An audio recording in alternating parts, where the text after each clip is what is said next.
Hey everyone, it's Horror Free For All, and today I have another ranking video slash review all in one. Instead of doing a season of a television show, I decided to change it up and review a collection of short stories from the Creepshow comic series by Image Comics. For those diehards that do know the comic issues, so far there are actually 6 Creepshow comics that have come out in the past few years. Technically 7 if you include the Pinfall comic that was included in the Arrow video package. But I don't have that, and I've already read the script version of it and discussed it in Tales from the Dark Side too. But there is an issue 0 that's not included in this collection from Heavy Metal Comics. Those 2 stories are exclusive to that specific issue. It was very limited in its print run, and it's so expensive I don't have a copy of it yet. And one day when I do acquire one, I will make a review of it. But this video is just talking about the 5 issues 1 through 5, released under the Image Comics banner. Now, I have to say, I did not read these when these came out. I waited for the trade because when I read things, I like to read it in trade where I don't have to worry about damaging the condition of my comics. I have all 5 issues and the variants, the 1 and 10. I don't have any of the exclusives or anything. I just collected the A and B covers, second prints, and the 1 and 10 incentives, like I said. But this comic series, Volume 1 here, had its highs and its lows, but I have to say, this was so much fun. As a lifelong fan of the Creepshow franchise, being able to finally get Creepshow comics in my hands, I can't tell you, it's like a dream come true. And Volume 2 is releasing later this year. There's already 2 comics available for pre-order, at least at the time of making this video. And I cannot wait to try those out. They seem to be themed this go-around. Each story has a particular theme, like one will be centered around babies, one will be centered around Halloween. So I'm looking forward to it. But nonetheless here, this is a must-read recommendation from me. If you can go and find a copy of this trade here for a reasonable price, I definitely recommend so. There's 10 stories overall that we're going to be covering across the 5-issue run, and I have them ranked here from worst at number 10 all the way to the best at number 1. Now, the criteria I tend to use in all these, I use superlatives and adjectives, right? There's different rankings. You have genuinely awful, bad, meh, okay, decent, good, very good, great, and perfect. There wasn't a awful or bad story, and there wasn't a perfect story. So it's all over the place, but for the most part, 8 out of 10 of these are good or higher, in my opinion. And I also will be ranking, I guess, my least favorite issue of the run to my favorite issue at the end, just for fun here. All right, so I guess we'll start here at the worst of the Creepshow Volume 1 collection. At number 10, we have Thirst Trap. This was from issue number 5. This was a story written by Steve Orlando, and I gave this a 2 out of 5 stars. This is the closest story so far, reading Creepshow, post Creepshow 3, right? Mind you, keep that in mind. That have come close to the atrocities that were in Creepshow 3. This story is very meh. I like the art style to it. Other than that, the story is one big wet fart, very confusing, and it's very strange. So essentially the premise is about this man. He might be an older gentleman. He has this cell phone that he's managed to trap a demon inside, and because he has the demon inside of his phone, he's allowed to pretty much become a youth again. And the story goes this weird route where, it tries to go the whole he's a homosexual route, so he's going around these gay nightclubs and he's living up the life of luxury, and he gets to be around with all these men, and things backfire on him. And there's no explanation to how any of this operates, how any of this works. Part of that is due to the truncation as a whole of the comics themselves, and that seems to be an overall negative for the rest of the stories moving forward, I would say. But this one, there's really no rhyme or reason to why things happen. This is just one of these stories that things happen, random shit, and the ending kind of makes no sense. It recontextualizes the story in an already confusing matter. Yeah, it left a lot to be desired. This is pretty much, I would say, even lower than 2 out of the Creepshow 3 stories for me. So it's managed to make a story that I like just as much as stories from Creepshow 3.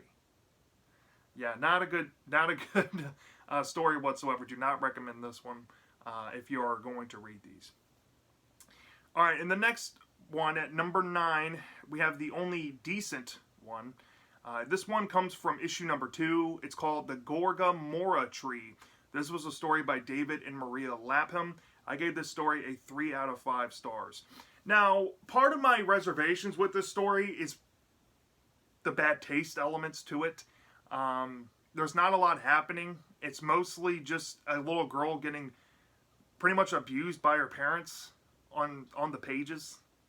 But the concept is kind of intriguing, and even though it's never really expounded on. Like I said, I blame the truncation here. That's the most consistent issue with every single one of these stories. Just keep that in mind. But the concept is this. This girl has this tree in her backyard that has this massive, like, gape in it, like in its trunk. And she's fascinated by this thing. And she loves to put things inside of it, loves to play beside it. But one day, things come to fold where she's being abused by her parents, and she's being talked to by the tree to essentially do something fucked up to her family. And it might backfire on her in some ways as well, and the ending is very ambiguous about it. But essentially the tree is like edging her to be evil, and I guess if you think about the story, it could have roots that lead down to hell. There might be some implications with that. It's never really expounded on. It's kind of just a very vague story. And the stuff we do get to see is not my taste. But decent concept. Just wish it was executed way better than it was. Alright, now we're entering the good territory. I think we have 4 very solid stories in this run here. At number 8 overall, this might shock a lot of people who've read this that think I'm putting it kind of low, but I still enjoy this one, don't get me wrong. At number 8, it's from issue number 3, it's called Hair.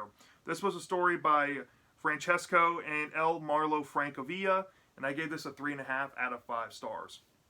This concept was really fun. I think this is the one that was told in past tense, trying to recontextualize the events going on in the past and catching up to the present by the end, which I like the change of pace here. But then again, like I said, there's just a lot of stuff happening off page. A lot of gaps you got to fill in with your own mind. And the truncation, like I said, is an issue. I tend to prefer some Charlton comics setups. Back in the day, in like the old Silver Age comics, Charlton, they would put 2 stories a comic, but they would at least put 12 to 15 pages a story. These maybe get 10 tops. So there's a lot of rushing through the story, and I feel like the pace is kind of off here. But the premise is kind of cool.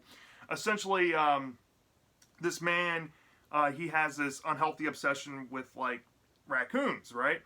And there's a story being told about, in a flashback sense, at this barber shop, about this hunter that had an eerie encounter in the woods, and it catches up to present day, and let's just say there's a monstrous raccoon involved, and the man from early on in the story might play a bigger role in all this. It's very easy to spoil these comic stories, so I'm just going to keep it as vague as possible. But this one had very good art to it, had a decent setup to it, and the execution and the twist was quite fun. I enjoyed myself with it. I just like some other ones above this one, just a little more.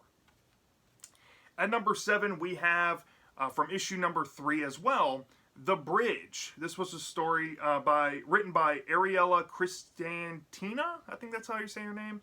I give this a 3.5 out of 5 stars as well. Typical of these Creepshow comics, the truncation kind of hurts it, but the idea has a moral to it, and it's pretty well done. Essentially, this girl, she is a social media influencer. She's chasing clout and stuff. She's in a foreign country doing some filming with like her crew and posse. She's kind of deemed to be like a big shot YouTuber almost. And this local man, like this monk type, gives her specific warnings of what not to do nearby this temple. And she completely ignores it because she thinks she's holier than thou and she thinks she's above everybody else. And her decisions end up backfiring on her when she enters this temple. And let's just say there's a creature in there willing to punish her. And there's actually some derobing in this story, which I was kind of shocked by. But yeah, this was a fun little comeuppance lesson type of story.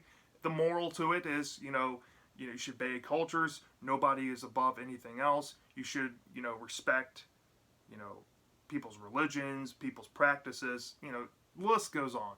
There's a lot of stuff you can kind of peel back with a story. Problem is, kind of rushed through. I think this one would have been better maybe as like a short story treatment than a comic story, but nonetheless, still a fun one. At number 6, we have from issue number 5. I think this was the last story in this volume. It's called Husk. This was a story written by Clay McLeod Chapman. I gave this one a 3.75 out of 5 stars. A little bit higher than the other two below it. But this one was really creepy. This one is kind of like a hereditary story. So, like, we're going into that territory where a character is born with something. Kind of reminiscent to, if you've ever seen the movie The Fly 2, where Martin Brundle's born with Seth Brundle's DNA, and he kind of learns all of this as the story's going along. It has this vibe to it, but there's a very unique setup. So essentially, this teenage girl is entering puberty, and around this time, her mom has decided to enter her into like Catholian and dance balls and stuff. But there's some body horror going on. She has some things popping all over her body that are unexplained, and her mom tries to say, it's all a part of puberty, and it comes to fruition at this cotillion ball type of thing, where this girl may or may not morph into a grotesque monster and do some killing, and there's some revelations involved near the end of what this entails, and it's a very chilling story. But my problem, like the others, I wish there was more context involved. I wish they could have fleshed out the story way more, done way more with the concept. I feel like the pace was kind of off here. But nonetheless, still a good story, highly recommendable. Art is very killer in this one too. And to round off the good, at number 5, we have from issue 1. This was the very first story in the collection. It's called Take One. This was a story written by Chris Burnham, and I gave this as well a 3.75 out of 5 stars. This one has a fun Halloween atmosphere to it, and it's also kind of like a morality lesson. You can peel some layers, not as much layers as, let's say, The Bridge, but there's some layers here to peel back. Essentially, these 3 boys, mainly these 2 teenage boys, are peer pressuring this younger kid while they're out trick-or-treating to, vandalize people's properties and do all this mischievous shit. And they end up at this house, which is said to be abandoned by a man who's thought to be dead, and there's full-size candy bars on his porch. And they're like, well, why not just go ahead and take them? But there's a sign saying, take one, only take one, right? But the kids decide to ignore it, and they try to make off with the candy. But in doing so, they set off the vengeance of something. Let's just say a spirit, a demon monster, who knows. But these boys have something grisly that happens to them. And one of them, the boy who's being peer pressured, tries to get themselves out of the situation. And they may or may not be able to do so. And it has a fun little schlocky ending to it. My main issue with this one is that the story is pretty much well crafted. It's simple enough. It's not being... The truncation isn't really the issue here. It's more of the schlockiness, the lack of explanation, the lack of, disbelief that you have to put at the door, right? To kind of understand what the story's telling. And I could be more forgiving on it if it had more layers to it, if it was trying to tell a more thematic story. But the themes are more superficial here. Obviously, don't be greedy, obey instructions, kind of similar things that we saw in The Bridge. But The Bridge had more layers to it because there's cultures involved and stuff. This one just has that absent from it. But nonetheless, still a very entertaining story and one I would love to revisit in the future. Now, we're entering my top 4. These are very good to great. So all of these are pretty much the standouts to me. Next to, of course, the 4 good I just mentioned from this volume. At number 4, we have from issue 4, Come Out Wherever You Are. This was a story by Kyle Starks, and I give this story a 4 out of 5 stars. The setup to this reminded me of the Fear Street movies from Netflix, especially 1978, where the woman had agoraphobia and lived inside of her house because she was afraid of, living in Shadyside. This is very similar to that, but the story has more of a Lost Boys vibe to it. And also kind of like a Goonies vibe as well. It's hard to explain. It also reminds me of Stephen King's It, especially part 1. But essentially, it's like this. So, this girl is like the last living adult of this friend group that had a tragic thing happen to them years ago. And she has agoraphobia. She's put on some weight. She doesn't go outside and talk with the world. She's missed out on a lot of things in her life because of this. But she's telling this story, I guess on like a headset or a phone to somebody about her friends. And they got this inkling that there's this spot in the woods, this cave system, that might have vampires inside of it.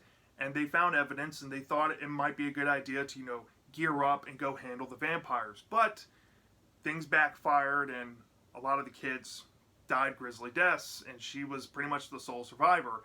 And the end of the story kind of wraps up with, after she shares the story, maybe these vampires and revenants want to say hi to her, and yeah. It's a creepy, well-crafted story. My only issue with it is that the montage bits in the flashbacks, I feel like they could have gone more expansive with it. And honestly, the art style here, it was fine for the most part, but I don't really like the muted colors and all that, going on in the story. It kind of took me out of the visual element, kind of took me out of it a little bit. Wasn't a big fan of it. Didn't pop as much as I wanted it to, but this could have ranked higher, and it might actually go up if I reread it, and maybe I might appreciate it more. But as of now, this is where I have it. All right, at my number 3, we have from issue number 2, we have it's Creator's Rights. This was a story by Steve Fox, who I recognize as a comic book creator. I've seen a couple of his works out there because I have been reading comics for many years. I do recognize his art style. And I gave this a 4 out of 5 stars. Steve Fox, I think he's an artist and writer. This story was so fun. I would have loved to see this as an episode. It's kind of a travesty that this was a comic story, but it still worked nonetheless. It's a fun little inflection, and there's some really creative things going on in the story. So essentially, the premise is this. This man has created this larger-than-life character who's become super popular, kind of like a mascot character, like a Sonic the Hedgehog or Super Mario, right? And he has all these collectibles inside of his house, and he's up there in age. He's very old. He's had this character for many years. Well, he pretty much had to sue for likeness rights to get royalties paid to him for a movie and all this other stuff being made with this character. And his caregiver realizes that he's loaded in money and doesn't realize it because they've sent him the check and the approval of all this, but he still thinks he's going through this lawsuit. So his caregiver decides to recruit a friend to try to take care of the man, but let's just say the man has a friend looking out for him, and it may or may not be the character that he's created himself. And it's a very fun story. It's a comeuppance story near the end. Changes the whole tone of the story, and it wraps up very nicely. My only issue with it is, like I said, it's just it's a shame that the story didn't get the episode treatment, because this could have been fleshed out a little bit more. There are some convenient things going on in the story here and there. And to be honest, it's kind of cheesy. At least the execution in the comic story itself. But it's still one of the best ones in my opinion. It's very fun. I don't know what else to say. Alright, at number 2. Now, this one in my number 1, honestly, I can see myself bumping my number 2 up to the same score. But this is kind of on the higher end of very good, and I feel comfortable leaving it here for now.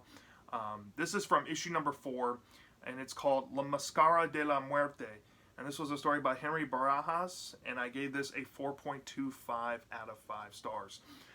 I'm wearing my Haunted Mask shirt for a reason, because this story is essentially Creepshow's version of it, but with like a wrestling twist to it all, with like a, like a Mexican wrestling mask, like what Rey Mysterio wears or luchadors wear in Mexican wrestling. It has that setup to it, and I love it. I'm a sucker for the mask possessing the wearer trope. I even love Jim Carrey's The Mask, because it's essentially the same concept. I've always been a fan of that trope, and it's done, in my opinion, very good here. I know some people don't like this one as much as I do, but I had a lot of fun with this. So essentially, this girl, she is an aspiring luchador, and she has made her name for herself in the wrestling circuit. And her grandmother, who lives at home with her, has all this memorabilia from her father before her, who unfortunately had an untimely death, and she has kept his mask in preservation. And her father's mask is thought to have special powers, which is why he had an illustrious career and pretty much went undefeated, and he was one of the best wrestlers of his time. But the grandmother knows of an ominous secret behind it, and the girl, she wants to honor her father and honor her family's legacy, partly due to cultural reasons, but also due to the love of her father. And she wants to wear the mask so she can have the upper hand against this wrestler she's not too comfortable with. And she ultimately takes it and wants to wear it. But what ends up happening is there's a stipulation with the mask that you learn in the story that comes to fruition with her while she's wearing it in the ring. And let's just say things get grisly very quick. And there's some graphic body horror to end off the story with. I was just shocked by the ending of this story. That's what really sent me over with it. I fell in love with this. My only issue with it, there are some convenient points in the story where you have to put some disbelief to kind of understand what's going on and how this stuff operates. Unfortunate, but nonetheless, still one of the best stories, in my opinion, from Volume 1. But the absolute best, and I think this is a universally agreed on with story from the circle at least I run in when we talk about these comics. This was the only great from Volume 1, in my opinion. And it comes from issue number 1, and it's called Shingo. Shingo, yes. It's written by Paul Dini and Stephen Langford, who also wrote episode treatments for the TV show. I gave this a 4.5 out of 5 stars as well. I'm actually really pissed off that this did not become an episode, because this would be so much fucking fun to see in episode format. This is easily the most fun I've had with a Creepshow story since maybe Public Television of the Dead. And I really have no real issues with it other than how the ending kind of wraps up. But other than that, this is one of the most fun stories I've read in the franchise, or seen in the franchise. Let's just say that. Essentially, the premise is this.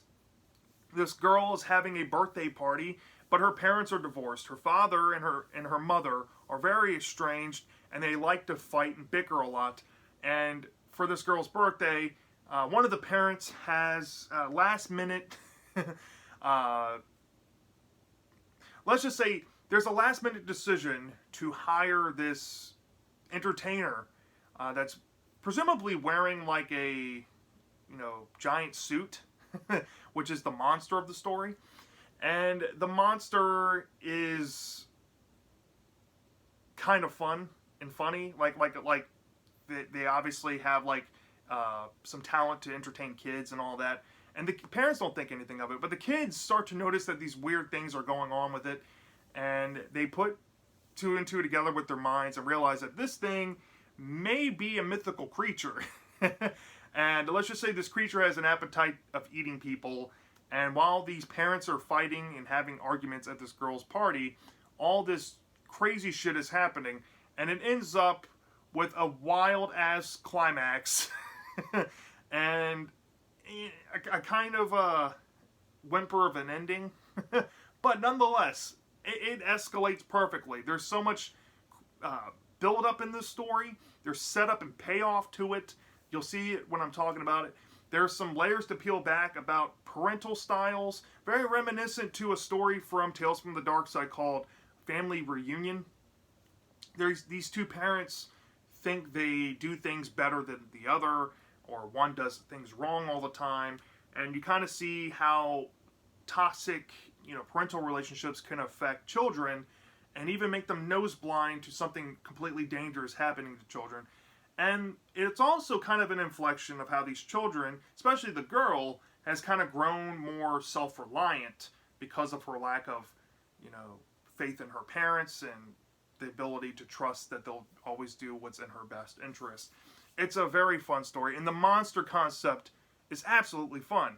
And having a birthday-themed story, come on, man. It's so fucking fun. I actually would recommend, read Shingo on your birthday. This might hit a bit different. Honestly, if I read it on my birthday, I can see this going to be a 5 out of 5. I don't know. I still think the ending might bother me.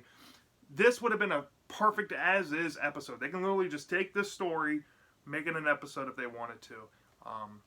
And I want to complain.